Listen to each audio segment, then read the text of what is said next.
Kita harus bisa menjaga supaya keluarga dari para almarhum ini ini masalah etika ya. Endorse bahwa oke, saya setuju dengan penampilan seperti ini. Because in the end of the day yang mengenal Pak Antonio Blanco, Pak Basuki Abdullah, Pak Afandi kan mereka. Jadi kalau mereka bisa melihat oke, this is representative enough, then we've done our job, Pak.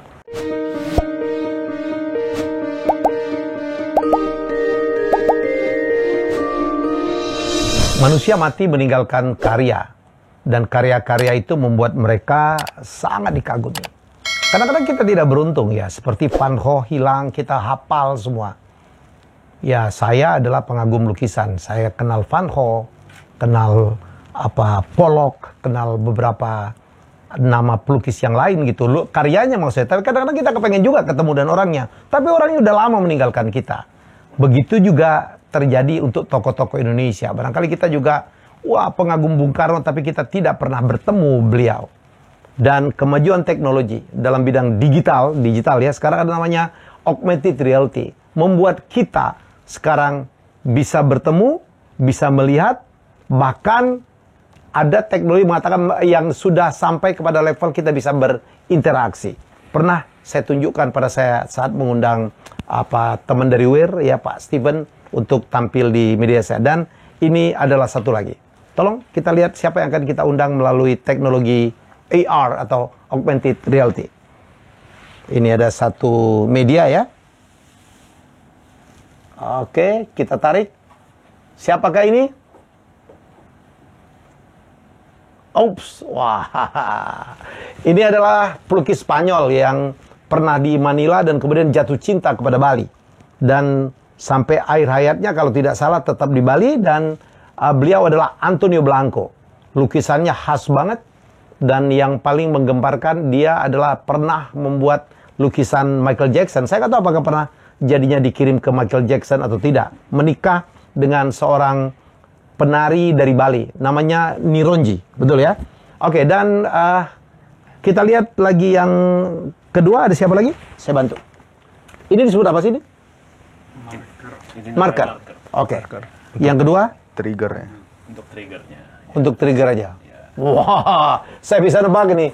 Ini pelukis maestro. Saya pikir salah satu pelukis terhebat Indonesia. Orang dari jauh tahu itu karya Afandi. Ini Afandi, pelukis Cirebon, karyanya luar biasa ya. Jadi mungkin setelah Raden Saleh, Afandi adalah pelukis yang sangat luar biasa. Alirannya luar biasa ya. Tekniknya pecotot gitu ya, dia nggak pakai kuas kalau nggak salah, cuman di begitu-gituin aja ya, dan pengikutnya banyak banget. Dan saya agak punya suatu ikatan dengan Afandi karena dulu saya adalah pelelang lukisan. Saya bekerja di Masterpiece, di Heritage, di Treasure. Saya adalah pelelang lukisan pertama yang berhasil membuat lukisan Afandi ya bisa nembus harga 1 miliar. Oh, kalau sekarang mah terbang. Ya, harganya bisa 2M, 3M. Inilah Afandi, ya. Luar biasa. Karyanya abstrak. Kadang-kadang kita nggak tahu lukisannya apa. Tapi kalau dari jauh kelihatan, keren banget. Ekspresi gitu, ekspresi. Dan itu khasnya dia pakai sarung dan pakai kaos. Itu yang belepetan cat minyak tuh. Dan kita lihat adalah pelukis Indonesia ketiga yang akan kita hadirkan melalui AR. Oke, siapakah?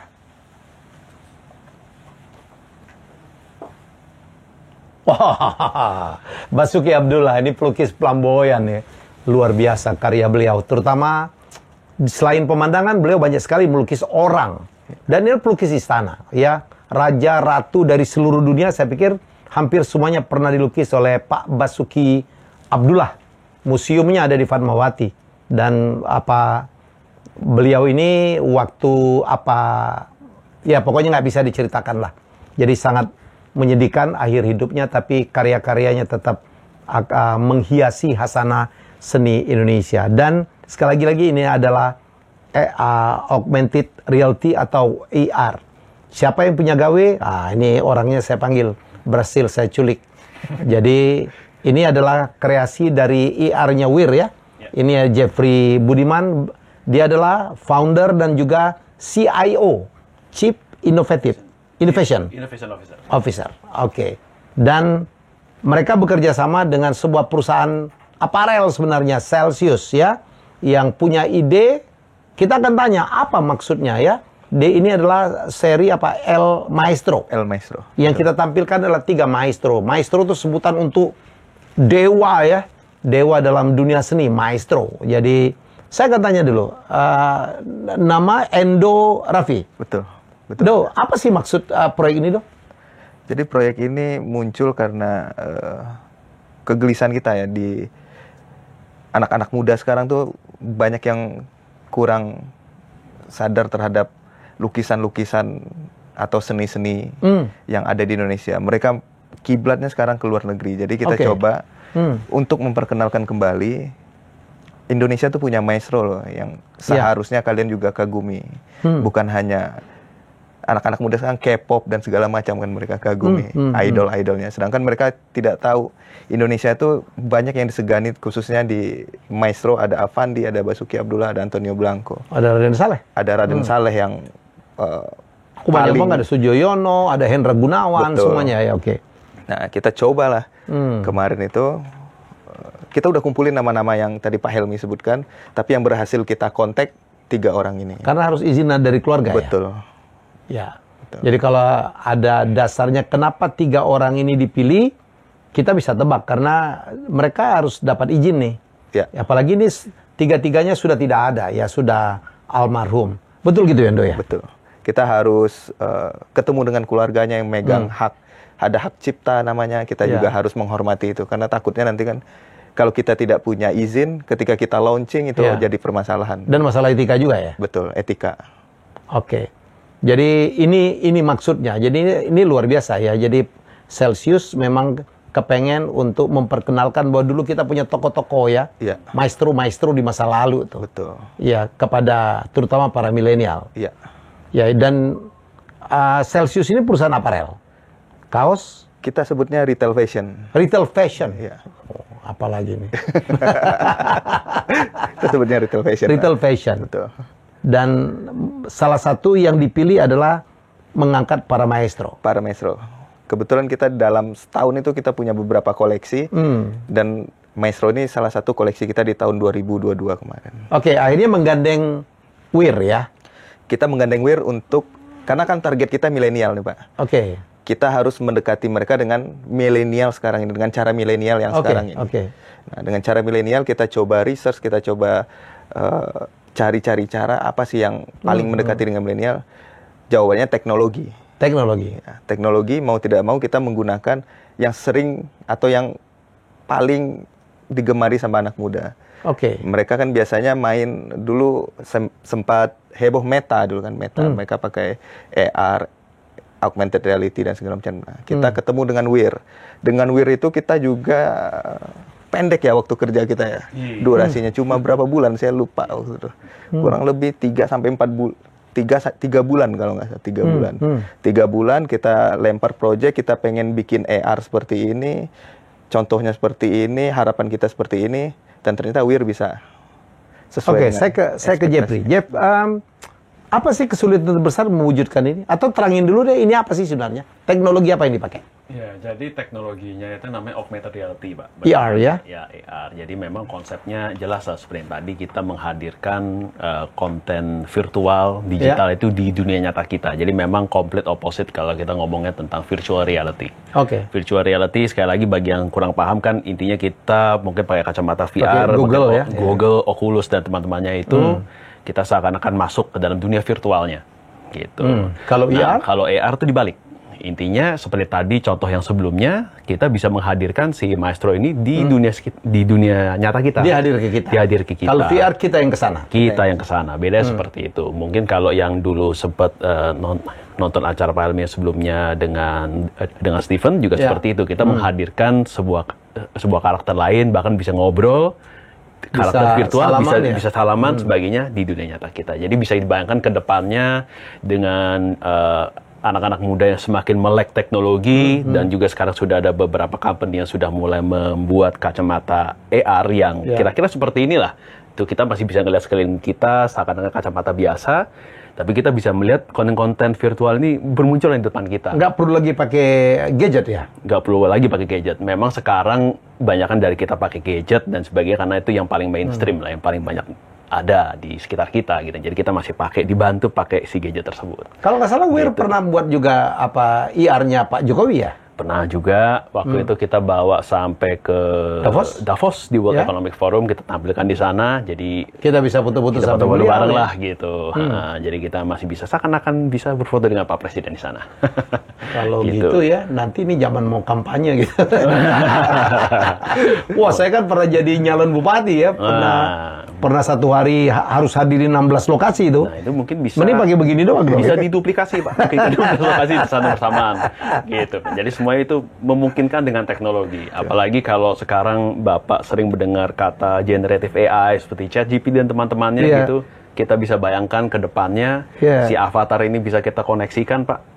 Wah, itu. Saya dengar juga suara juga bisa ditiru ya? Suara bisa ditiru, Pak. Voice generating ya. Macam-macam itu udah bisa, Pak. Muka. Dan gitu, buah pikiran pun bisa diambil juga ya? Bisa diambil, Pak. Jadi ke depan nantikan nih, saya akan wawancara nanti hologram atau apanya lah ya, duduk di depan saya dan kita bisa ngobrol. Bisa dong ya? Bisa, Pak. Jadi sebenarnya technically tentu saja ke depannya dengan seizin dari keluarga pastinya sebenarnya dengan avatar-avatar seperti El Maestro seperti ini ke depannya kita bisa bayangkan, Pak, kita bisa bahkan mungkin bisa berinteraksi, bisa bercerita dan sebagainya. Semua kan tuh parameter bisa kita set, Pak, sebenarnya kan. Soalnya kan kita kepengen tahu juga ya, kalau milenial kan pendekatnya kayak gini kan, mereka juga nggak suka lagi yang biopik gitu dalam memperkenalkan sebuah tokoh ya.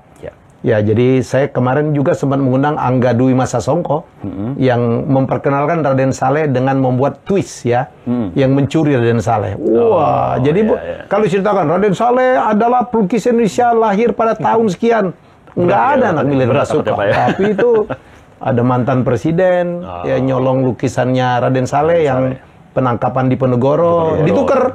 Wah, kan ditukar gitu, yang aslinya dengan yang palsu. Wah, the drama is there. Tapi kan anak-anak jadi tahu siapa Raden Saleh, Widayat, Agus Suwagi, dan sebagainya. Saya pikir cara yang sangat cerdas ya. Jadi hari ini kita ngomong tentang augmented reality, dan ini akan berkembang terus. Jadi teman-teman, kalau mau kampanye, nggak punya waktu, ayo mesen kuir aja gitu. Suara bisa diisi. Saya pernah ngomong dengan Sandi Uno ya, Bro Sandi. Bro, gue lihat lu nggak pulang-pulang gitu kan. Dia keliling terus. Jadi kalau dia harus cuma membuka event segala macam, kirim beginian, kita tuh nyebutnya hologram ya. Hologram, IR gitu, cukup dong. Cukup, Pak. Audionya tinggal di feeding ya. Audionya tinggal di feeding ya. Mungkin sekarang mesti di pre-record, Pak, tapi kedepannya kan bisa dengan cara-cara. Tapi katanya betul ya, JPR udah ada AI bawa kayak crawling lah ya. Jadi pikiran seseorang. Jadi kalau saya misalnya wawancara dengan, lu tau gak kalau gue diminta wawancara siapa? Betul. Saya milih satu tokoh tuh, Che Guevara. Itu legend ya. Bayangin kaosnya sampai sekarang ya. Sampai sekarang masih laku, Pak. Wah, Che Guevara. Kita bisa diskusi kan? Bisa, Pak. Kenapa dia rebel kayak gitu ya kan? Dan bagusnya juga generative AI sekarang itu kan natural language processing juga semakin baik, Pak. Jadi kita nggak seakan-akan ngomong dengan robot lagi. Jadi tidak semakin bagus gitu. Makin smooth lah ya. Makin smooth gitu. Ya, jadi tidak, menurut kemungkinan kedepannya kita bisa membuat sebuah personalitas khusus untuk masing-masing bot kan. Kenapa tidak gitu, Pak. Tinggal parameter aja semuanya. Saya ngeri nanti kalau ada yang bobol bank, mau bol ATM gitu, ketangkap di kamera Helmi Yahya, ternyata itu bukan dia. Oh, itu. And frankly speaking, Pak, sekarang dengan kecanggihan AI saat ini, any pictures harus hati-hati loh. Reassess gitu, Pak. Saya kemarin saya dibikinin deepfake saya gitu ya. Oh iya. Iya, tahu ada orang pakai muka saya kurang ajar. Kalau dipakai yang enggak gitu. Happy dengan hasil karya dari Weir ini. Happy, kita sangat happy. Makanya kita kemarin tuh ada semacam exhibition kita nyebutnya. Kita di Sarinah itu. Di Sarinah ya. Rencana cuma 3 hari. Karena manajemen Sarinah happy, kita di-extend. Sambutan bagus, respon. Bagus, sambutan bagus. Kita di-extend jadi seminggu.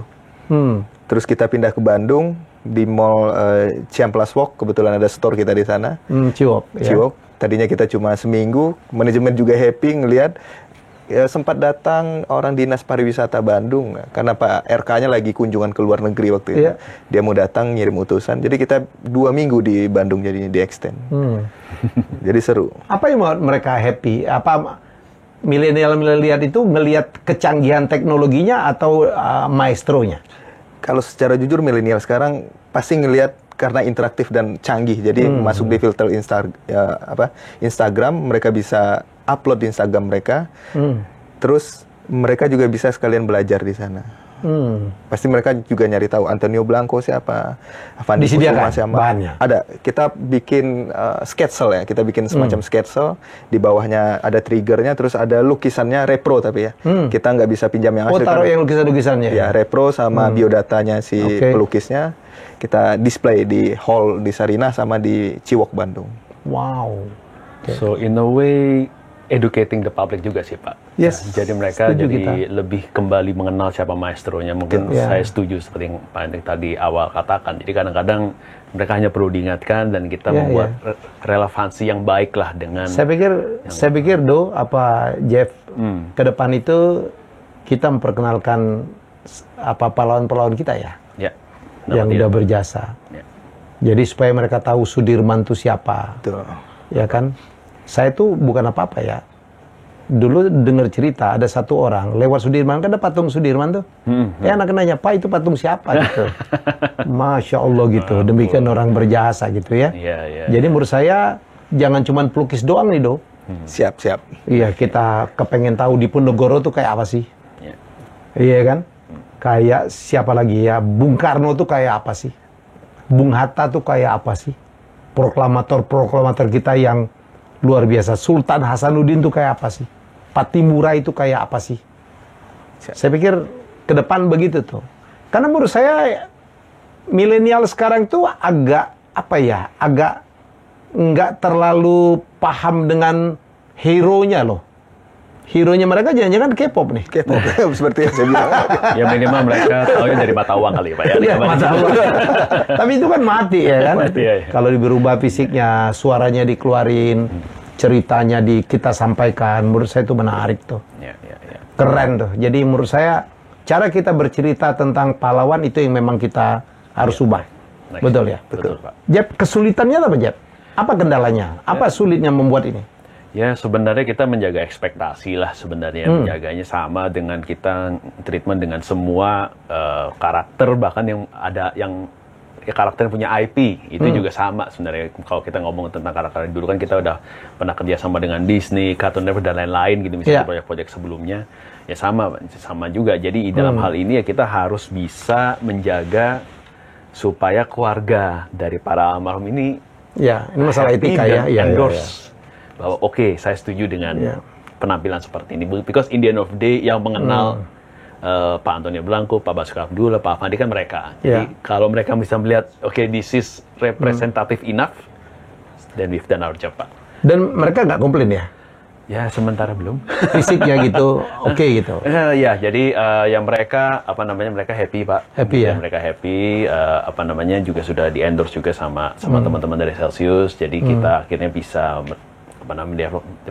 mendevelop dengan baik lah. Nggak ngadi-ngadi itu ya? Nggak ngadi-ngadi Pak. Risetnya apa? Mengumpulkan foto, video sebanyak mungkin? Ya, kalau kita memang gitu Pak. Jadi kita harus benar-benar kalau apalagi ya semakin banyak referensi pasti bisa semakin akurat ya Pak ya. Jadi kita benar-benar ya dari tim di kantor dan lain kita ya gali ya. Thanks to the power of internet untung referensi ya banyak, kita get as much as possible. Berapa lama dikerjakan satu tokoh? Wah, satu tokoh mungkin ya kalau kita bagi rata pro rata dari 3 bulannya mungkin antara sebulan lah. Sebulan satu Raffi lah ya, plus dengan programming dan lain-lain. Karena pasti banyak tektokannya kan ya Pak ya dengan keluarga. Kita harus make itu satu persatu gitu. Jadi tidak bisa cepat Pak sebenarnya gitu. Ini pun sudah luar biasa untuk bisa dikerjakan dalam waktu yang singkat. Gitu. Celsius punya program apa lagi ke depan? Mau nambah toko kah? Atau nambah toko, roadshow kemana-mana lagi? Nambah toko semester 2 mungkin ada. Semester 2 tahun 2023 ada. Berapa toko lagi? Kita punya target 25 store lagi. Bukan tokohnya, ini kan baru 3. Kirain store. Toko kita nanti ada next tahun depan itu kita sama artis luar negeri tapi saya belum bisa bocorin karena lagi berproses sekarang. Sebelumnya kita juga sebelum dengan El Maestro. Artis yang masih hidup atau yang udah meninggal? Udah meninggal. Oke. Udah meninggal. Cukup populer juga di kalangan milenial. Cukup populer. Nanti kemungkinan Q4 2023 kita akan coba launching itu. Saya pilih Kurt Cobain gitu. Dia kuat banget dia. Jangan-jangan in your list ya. Atau Amy Winehouse. Masih seorang painters juga. Oh, Van Gogh ya. Mungkin Q4 2023 nanti undang kita lagi ke sini, Pak. Siap. Asal lu punya cerita-cerita yang menarik kan. Saya senang banget tuh. Jadi tapi saya nitip banget kalau kita bisa nitipin pahlawan-pahlawan Indonesia ya. Karena masyarakat Indonesia perlu tahu, terutama para milenial, agak ahistori mereka itu. Iya kan? Ahistori, ya. Jadi menurut saya itu menarik. Ada mission lah. Ya. Che Guevara aja laku di seluruh dunia. Kita musiknya keren-keren, iyalah. Itu IP-nya tapi susah, Pak. Kita juga udah cari-cari kan untuk izin dan segala macam, nggak ketemu karena dia udah public domain. Ya. Udah jadi public Kalau public domain bukannya nggak perlu izin lagi? Nggak perlu izin, tapi secara eksklusivitasnya jadi kurang, Pak. Tapi dari dulu Celsius kan memang pernah menampilkan foto dari pelukis ya? Ini yang pertama. Ada produknya? Ada produknya, ini yang pertama. Lu nggak bawa lagi? Kacau juga lu. Lupa. Buru-buru tadi. Kalau nggak ada bukti nanti kita kirim ya. kita kirim nanti. Kita kirim. Oke. IR-nya Weir ini bukan Indonesia aja ya kliennya ya, Jeb ya? Bukan, Pak. Udah di negara mana aja? Wah, negara mana aja ya? Dari Amerika pernah, dari Eropa juga kita pernah. Eropa juga pernah, dari